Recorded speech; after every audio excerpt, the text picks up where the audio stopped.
Selamat pagi Bapak Ibu Saudara sekalian. Selamat datang dalam acara Sarapan Sabda bersama saya Pak Satpaneman. Sarapan kita pada pagi hari ini diambil dari Matius 16 mulai ayat 28. Lalu cerita mengenai Tuhan Yesus dimuliakan pasal 17 ayat 1 sampai 9. Demikian firman Tuhan. Aku berkata kepadamu, sesungguhnya di antara orang yang hadir di sini ada yang tidak akan mati sebelum mereka melihat Anak Manusia datang sebagai Raja dalam kerajaannya. 6 hari kemudian Yesus membawa Petrus, Yakobus, dan Yohanes saudaranya, dan bersama-sama dengan mereka ia naik ke sebuah gunung yang tinggi. Di situ mereka sendiri saja. Lalu Yesus berubah rupa di depan mata mereka. Wajahnya bercahaya seperti matahari dan pakaiannya menjadi putih bersinar seperti terang. Maka nampak kepada mereka Musa dan Elia sedang berbicara dengan dia. Kata Petrus kepada Yesus, Tuhan, betapa bahagianya kami berada di tempat ini. Jika engkau mau, biarkanlah kudirikan di sini 3 kemah, ya, untuk satu untuk engkau, satu untuk Musa, dan satu untuk Elia. Dan tiba-tiba sedang ia berkata-kata, turunlah awan yang terang menaungi mereka, dan dari dalam awan itu terdengar suara yang berkata, inilah anak yang kukasihi, kepadanya lah aku berkenan. Dengarkanlah dia. Mendengar itu tersungkurlah murid-muridnya dan mereka sangat ketakutan. Lalu Yesus datang kepada mereka dan menyentuh mereka sambil berkata, berdirilah, jangan takut. Dan ketika mereka mengangkat kepala mereka tidak melihat seorang pun kecuali Yesus seorang diri.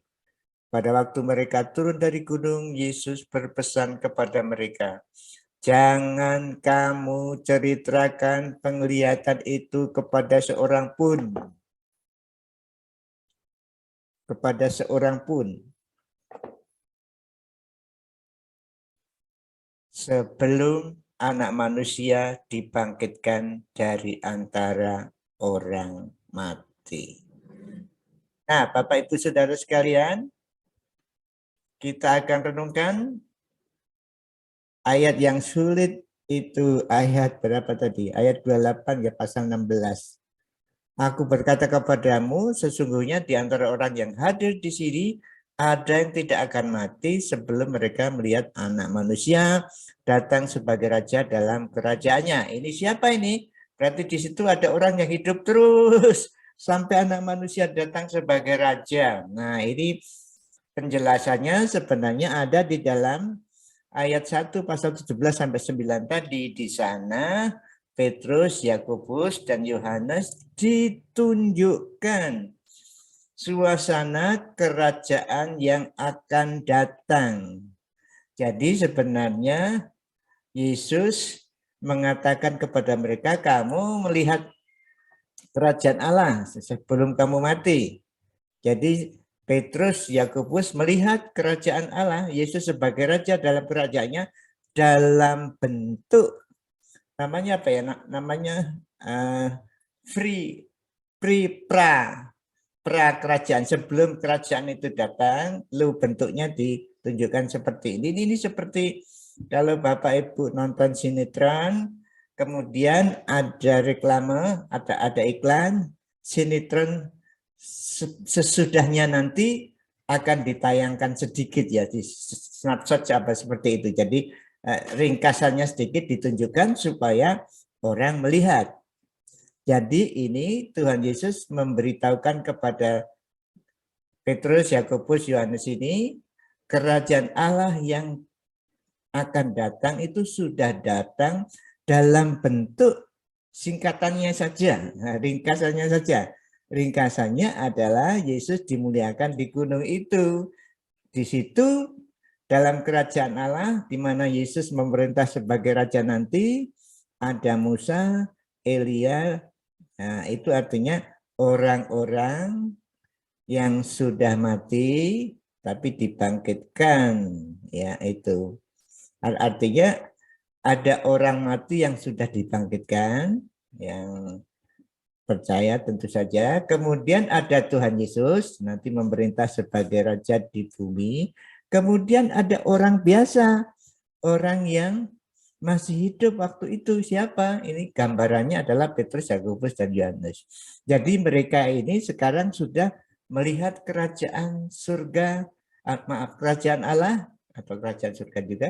Kerajaannya Yesus sebagai raja. Pada waktu anak manusia, Yesus Kristus datang ke bumi sebagai raja memerintah bumi ini, betul-betul memerintah bumi ini. Itu ada orang-orang biasa seperti kita ini yang hidup, ada orang-orang yang sudah mati, sudah dibangkitkan, ikut di sana. Nah, kalau Bapak Ibu membaca selanjutnya, itu Wahyu 20 ada di sana, ada keterangan di sana, lalu kalau baca Efesus 2, 3, di sana ada bahwa gereja atau umat Allah, Bapak Ibu Saudara dan saya itu sewaris dengan perjanjian Israel. Jadi janji Tuhan kepada Israel itu akan datang sebagai raja memerintah di bumi ini, dan Bapak Ibu Saudara dan saya ikut memerintah bersama Yesus di bumi ini. Puji Tuhan. Jadi nanti pada waktu Yesus datang di bumi ini memerintah sebagai raja, pemerintahan dunia ini, Bapak Ibu Saudara adalah bagian dari pemerintahan Yesus itu. Puji Tuhan. Tidak tahu nanti Bapak Ibu dijadikan apa, ikut memerintah bumi ini, kita tidak tahu, sesuai dengan apa yang diberi tanggung jawab Tuhan kepada saudara masing-masing berbeda-beda. Tapi itu betul.